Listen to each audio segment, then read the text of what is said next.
Good morning. I'm purposely not wearing any makeup today because I know I'm gonna cry. Had a hard night again dealing with some of this stuff, and again, this is really not easy for me to do.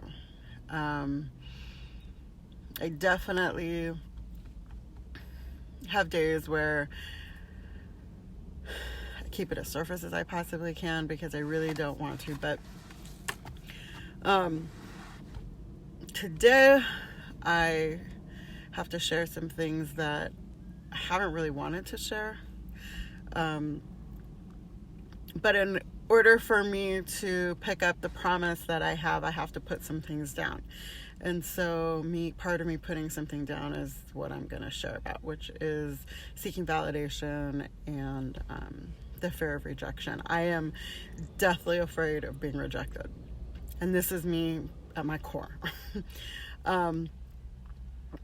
I can't tell you why. I mean, I know where it started, but something I started as a little girl, something that continued to grow. And I remember I've kind of touched on a little bit of these subjects, like tapped on it a little, but not like for this. But my mom and dad separated when I was 12.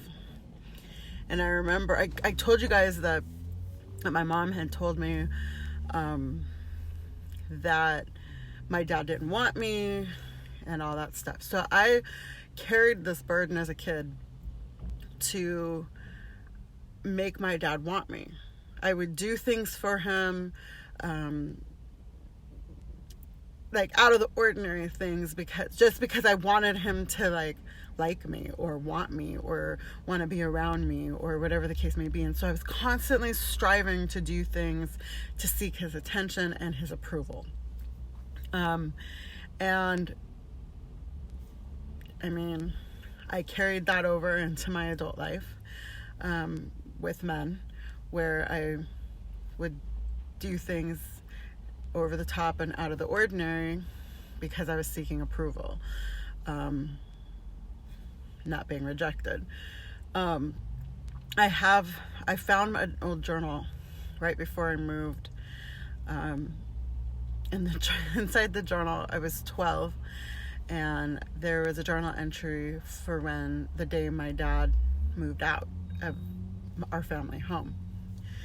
And I was a new Christian. I was learning about God. I mean, I was born and raised in the church, so I've always kind of known God, but I begged God in my journal to please not take my daddy because he was moving out the next day. And I felt on that day that it was my last opportunity to beg my dad to not leave me, to choose me, to love me, to stay with me. And I know it's not anything I could do. There's nothing in my power that I could do for that situation, but I was so afraid of him leaving because I didn't know what that would look like. He ended up moving out anyways, and that was fine. We all worked through that. But that led to deep hurts in me, where I got to a point where I became promiscuous. I was being accused of doing, I was a virgin, and I was being accused of doing things that I wasn't doing. And so I kind of pushed the envelope in some things, and it was really honestly me seeking validation. And so I did some things I'm not, proud of. But I ended up going through a few situations to where, I would have ended up pregnant by 16 if I didn't get my life together, right? So my grandma shipped me up to Washington and just said, I can't deal with this. So she shipped me up to Washington. And like I said, 25 days after I moved here, I was raped. And I didn't seek that. I wasn't like choosing that. I didn't even know the people or the guy, or, I mean, I knew who he was because he went to school with me, but I didn't like know his crowd or who they were, the type of people they were. I didn't really know anything about that type of stuff. But internally, it changed me to the point that I guarded myself like a lot, and I didn't want to let anybody in. I just decided, like, that's what guys do, they leave. So my dad left. This hole in me, right? And I'm, constantly afraid of someone else leaving me, and now I've been raped, which makes me damaged goods, which makes me trash, garbage, whatever. And I'm not saying it makes me that, but at that time in my mind, that's what I was thinking. And around that same time, I met a boy. Actually, I think I met him before I was raped, but I remember him just trying to be a friend, and sitting on the couch, and he would say hi, and I would just be like, "Are you talking to me?" And I was rude. I was so nasty to him. Like, why are you talking to me? I don't want to talk to you. I didn't invite you into a conversation with me, so why don't you go do what you do, and I'll go do what I do, and that'll be good.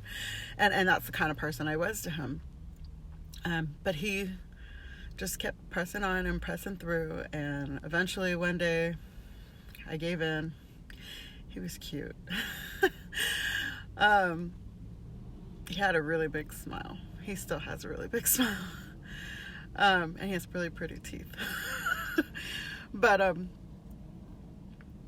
you know what? He has dimples, and that was always something that I was just like, that's cute. On a guy, that's cute. Anyways, so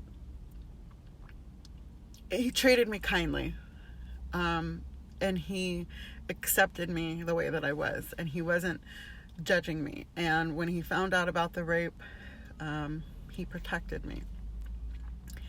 And I always felt indebted to him in a way, like he rescued me or saved me from this horrible situation, because he offered a huge level of protection in this city that I didn't really know and wasn't familiar with. He has a huge family, and with him comes a lot of people. And I didn't innately know it at the time. I didn't know anything around there. I remember people being like, "Oh yeah, that's his girl, over the years. And you get to a point where I'm like, yeah, I am his girl. Like, I am, because I don't know. It was like he offered this level of protection that that I didn't have in any other area of my life. He loved me where I was, how I was. But the thing with him was that his type of love scared me. He genuinely loved me, like truly loved me. But it freaked me out because I hadn't experienced anything like it before. I didn't have a point of reference, And so when he would get too close for me, I'd push him away. And we would get to a point where we would get really, really, really close emotionally, and I'd push him away. And we did this back and forth, back and forth, back and forth, back and forth. I'd find the dumbest things to fight about. I mean, just most ridiculous things for us to argue about, so he could go away and kick him out, get out of the car and walk off, do things, just anything and everything to make him go away, because I was damaged goods and I didn't want to hurt him. I also didn't feel that I deserved him, and I just, did everything I could to reject that situation. I remember one time we broke up, and he made me so mad, I kicked him out. I told him to leave and just kicked him out the house. And later that night, I met my future ex-husband number one. And I remember I legit broke up with the special guy just for stupid ex-husband number one, like in a day, just like that. Broke up with one, got with the other in my crazy. And I remember ex-husband number one, just really trying to prove a point, like, oh, that guy didn't deserve you, he wasn't worthy of you, and I'm the better guy for you, and oh yeah, all about him. And he was great, initially speaking. He was wonderful. He treated me great, bought me things, did things for me. I'd say, oh, I want to talk about, boom, I had Taco Bell. I want to go to movies, boom, we're going to the movies. Whatever I wanted, he did. It didn't matter. And I was like, ooh, this is what I need, a man to cater to me. So stupid. But I'd be like, I love that purse, have the purse. I love those shoes, have the shoes. Whatever it was, he was 100% there. 100%. But he's also the guy who made me crazy and like cheated on me constantly. And he messed with my head a lot. Like, he played a lot of games. He cheated on me with friends, girlfriends. I can't tell you how many girlfriends I had to not be friends with anymore because he slept with them or done something with them. I tried to commit suicide over him. Just all kinds of crazy things. So I ended up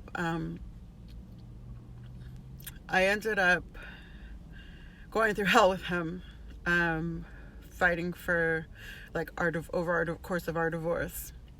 That was dragged out for way too long. The whole situation was dragged out for way too long. We should have never even been together in the first place. It was a very short-lived relationship, and it was really stupid and immature and super naive, and I really didn't even want to even bring him up at all because he's that irrelevant. But he plays a part in my seeking validation because I, pushed away the other one and ran into his arms. Caused me thousands and thousands and thousands of dollars and problem after problem after problem for years upon years upon years. So definitely paid the price for that one. And I remember before we got divorced, actually when we were first separating, like legally separating, I reached back out to the special guy. And at that time, I learned that the special guy had been accused of a crime and was going to be going away for quite a while, but we didn't know at the time how long, and yada, yada, yada. And I'll go into that a different day. But the fact that he was gone left a gaping hole in me. There was a part of me, somebody who after having such drama, going back to the situation, it really made me see what I had and what I had let go of. And when I went to go get it and fix it, the law had stepped in and I wasn't able to. So I had to put that aside and find a way to move forward in life, right? I'll go into that a different day. But I ended up going on a crazy train for a few years after that situation and ended up meeting my second ex-husband, number 2. He just fueled my sickness even further. The validation with him was that relationship was volatile in itself, and we were up and down and backwards and forwards, and I hated him one day and loved him the next. And I really honestly didn't even like him as a human being. As a person, we would have never been friends, but there was this weird attraction between us where we got along for a short time. When we got along, it was good, and when we didn't, it was really, really bad. And so it was just tons of drama, up and down, constantly, up and down, all the day, every day, back and forth, which led me to our separation. We were only married for like 6 months legally. Until we separated. And then I met my daughter's father. And that situation, I was 23 when I met him. And I really respected him and admired him. He had a really good job, and he had his life together, and he was a good guy, a genuinely good guy. And he maybe drank a little too much at times or smoked a little too much at times, but he was overall a really, really, really good person. And again, me and my sickness, whenever somebody gets too close to my heartstrings, I gotta push them away. So we were good for a few months, and he started to get too close. He started talking about, we should move in together, we should do this, we should do that. And I was like, I don't live with guys. Like, unless I'm married to him, I'm not doing that. I'm not giving up my freedom like that. And I remember being like, nope, no. And I just kept pushing him away. And I'm not saying, that I should have moved in with him. That's not what I'm saying. But we could have definitely done our relationship very differently. So I pushed him away to the point that we ended up breaking up, and I moved back to California, and he stayed in Washington. And as soon as I got to California, like maybe 2 weeks later, I found out that I was pregnant with my daughter. And so he was hurt, and he was mad at me for leaving him and the way that I did that, and really, really upset with me. And he had moved on. When I found out when I was about 2 months pregnant, I found out that I was pregnant. So, a little bit of time had gone on. So by that point, he had moved on with his life, and he had met a new girl, and I was, again, coming back into a situation. Well, now I'm pregnant, we got to figure things out. And it was like,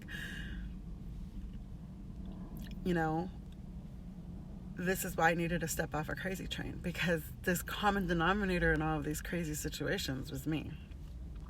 So he and I fixed things, got back together, broke up over the course of several years. We ended up having our beautiful daughter, raising her, doing all of that.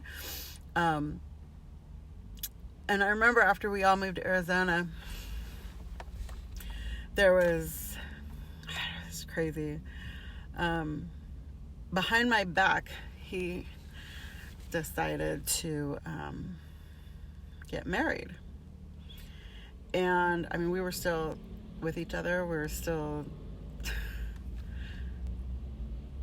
talking. I still had a weigh in regularly. We still talked regularly. And we went back and forth during that time. And the next thing I know, my daughter, she slipped and told me that Daddy had a wedding. I remember we were watching Will and Grace.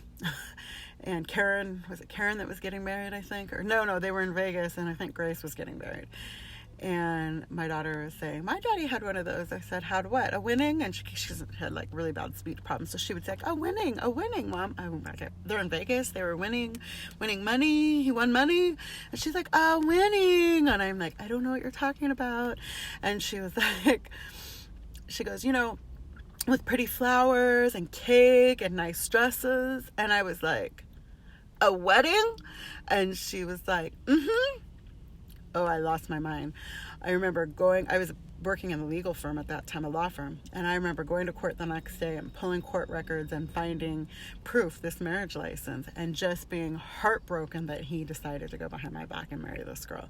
And so I, print out a copy of it, and he came over, like always, and I had no idea he's married, and we're still like together.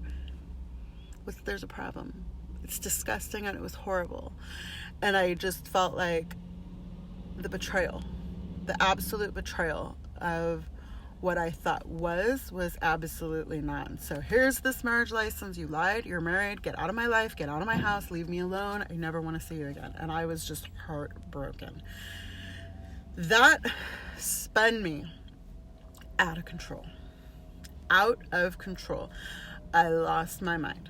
Like, legit lost my mind. At that point, I didn't care anymore. I was over it. I had decided I'm done with love. I give a rip what happens to that. I'm just going to do as much damage as I can, have as much fun as I want, do whatever I freaking feel like doing. It's over. It's a wrap, because I was hurting. I was 1,000% hurting. Every part of my soul was wrecked when I found that out. I was done. After I came to that conclusion, I did that crazy train for a few years, and again, ended up pregnant. I'll tell you, God gives me my kids. Every child I have has come in a time that I needed to stop, pause, sit down, reconnect with Him, figure some things out. Every single kid. it was just forced me to sit down. And that third one really forced me to sit down because I was put on bed rest for most of my pregnancy, so that really didn't help things.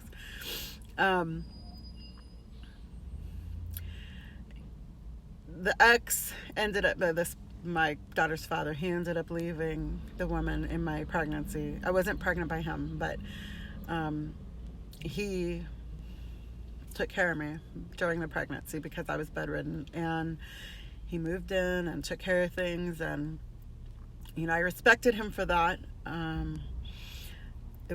relationship was not an easy relationship. We loved each other deeply, but we also hurt each other very deeply, and we carried on. We pushed through. We raised our babies. And so after the birth of my daughter, I think she's probably like 9 months old, I think, when everything just went and we were done. And that, he went back to his wife, if that's what you called that situation. I never really respected it because whatever. It was born in a lie. It died in a lie. It was all a lie, in my opinion. I mean, I knew the beginning. I knew there were holes all the way through it, and I just never bought into it. I never was sold in that at all. Legally, yes, they were married, but in my mind, and it meant nothing to me. I had no respect for it whatsoever. The woman also was not nice to my children, and that was something that was extremely disturbing to me, very disturbing to me. I think it's kind of funny because my daughter, every time she would go to visit him, there would be like crazy drama, and I was always on edge. He'd be like, I want to see her, I want to spend some time with her, and everything in me would just be like, I mean, I want you to too, but the drama, and if he was in a different state than me, then the drama, and I couldn't handle it if I couldn't be there to save her. And it just was, I would put her on a plane and pray, and every time drama. Earlier this month, now they're divorced or separated or whatever, and this month, this is the first time my daughter got on a plane and she went to visit her dad, and they're adults, she's an adult, but for the first time, the very first time, there was no drama. And I just thank you, God. It was just a test to just prove that we can move forward. We don't have to get stuck and stay in the same things, we can forgive, and forgiveness changes things, and we can move forward and work through things. And so I'm just so thankful that their relationship has not suffered, that they have mended their relationship, and that he and I, we don't really communicate much at this point, but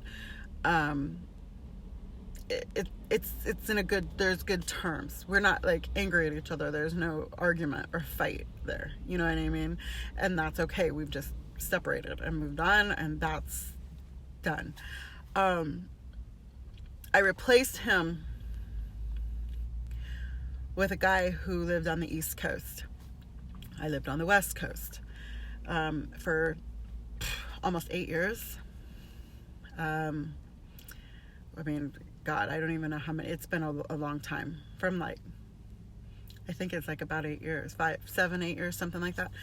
And not the whole time. I mean, we'd get together, do back and forth type of stuff a little too, but it was about 8 years. Therapy helped me figure these things out. But the situation with that, he was a musician and he traveled a lot, and I loved him. At first, I'll tell you, when I first met him, I was like, I don't want nothing to do with you because you're a musician, and I know how that goes down, and I'm good. I'm not into that. And then I also thought, you have girls all over the place, so why me? Why talk to me? And I didn't trust it, and we were friends, and we just had to stay friends for a while because I was not doing it. And we were friends for a year and some change, just really didn't just give in very easily to that because I was good. I wasn't doing that. But when I did give in, and when we did start to really build on that relationship, it was great. It was great for me. I know I said I wasn't going to talk about this, Jeannie, but the situation with the musician was a safety net for me. It was a safe place. It was he was on the East Coast, I was on the West Coast, so there's distance. He didn't have to see my everyday life, and I didn't have to see his everyday life.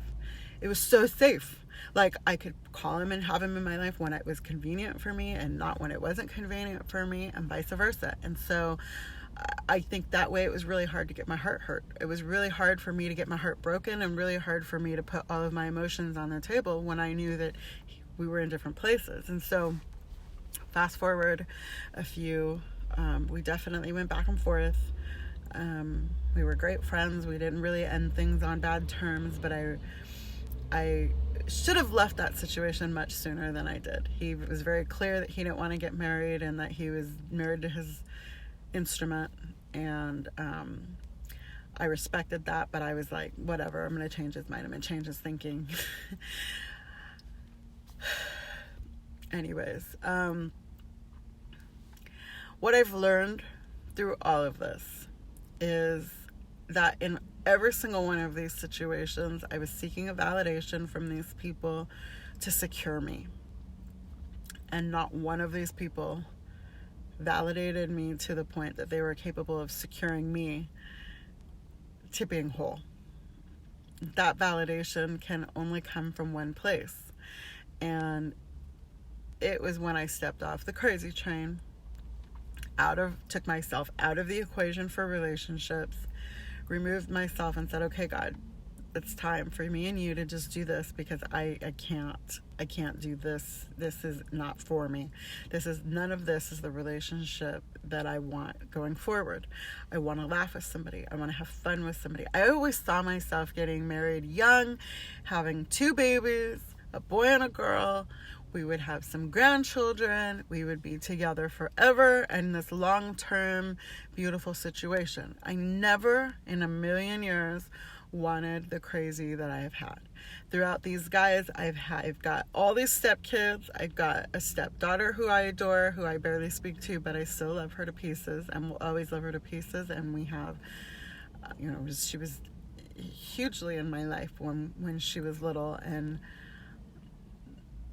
I can't just because her dad and I didn't work out does not mean that I don't adore her. And she had some siblings that I didn't really get to know, but it wasn't even about that. It was about her, because she was in my world, and I fiercely loved her and protected her, and still adore her to this day. I have a stepson who pushes me away every opportunity he gets. But it doesn't change my mama heart, and it doesn't change the fact that I adore him to pieces, even though I want to freaking strangle him at times. He is every bit as much as my kids, as the 3 that I naturally birthed. I don't think people understand that what I've learned is that my heart is so huge, and I'm capable of loving kids that I didn't give birth to. And that to me was the gift that I had. Out of all the crazy, I had the babies. I got to keep the babies. And they weren't babies. I mean, my stepson was a freaking grown man. But he was still my baby. I still see him as my baby. I still see him as 8 years old. I don't see him 28 being a punk,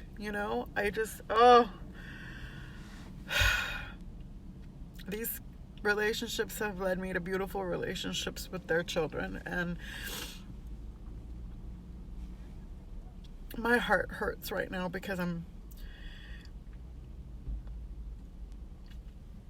going through it with my kids. I mean, there's always something, but I don't want to put their business out there, but I know my stepson needs to call me, because as you can see, I'm hurting. And I know he sees this, so call your mother.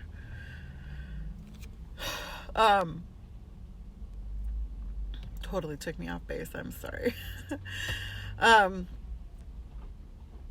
Yeah. So me seeking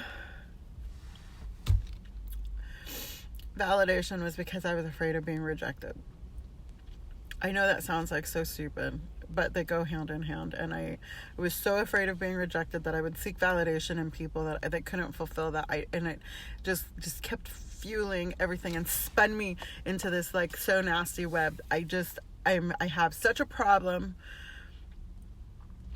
when I see people doing and making the same mistakes that I made. I just want to just like, come on, go over this way, go down this path, don't go down there, that's going to lead you somewhere you don't want to go this way. And I know I can't change anybody. I know everybody has to walk down their own path and do the things that they do. But I'm telling you, don't be like Teresa.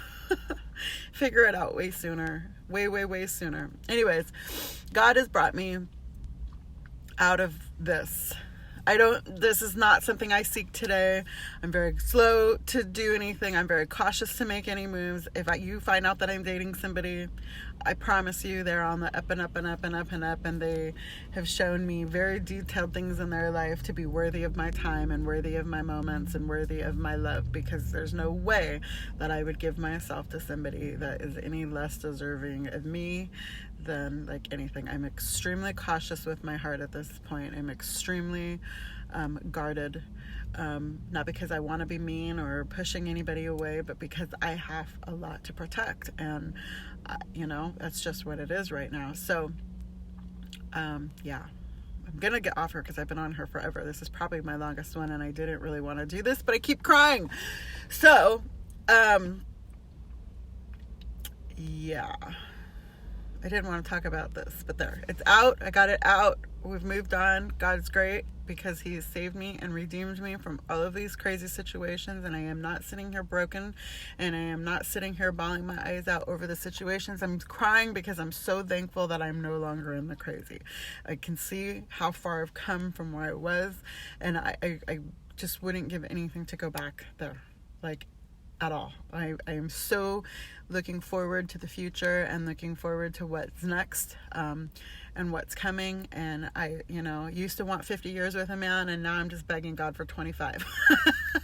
And also, I'm putting this out here because I want to document and timestamp a date and time that this discussion happened, because I'm believing and trusting and believing that this most amazing, beautiful man is going to be popping into the future. And so when he does show up and surface, you guys will be like, oh my God, I remember when. And that is exactly why I'm timestamping this right now. So hang tight. I know I am. I'm believing in good things, and I'll see you guys soon. Bye-bye.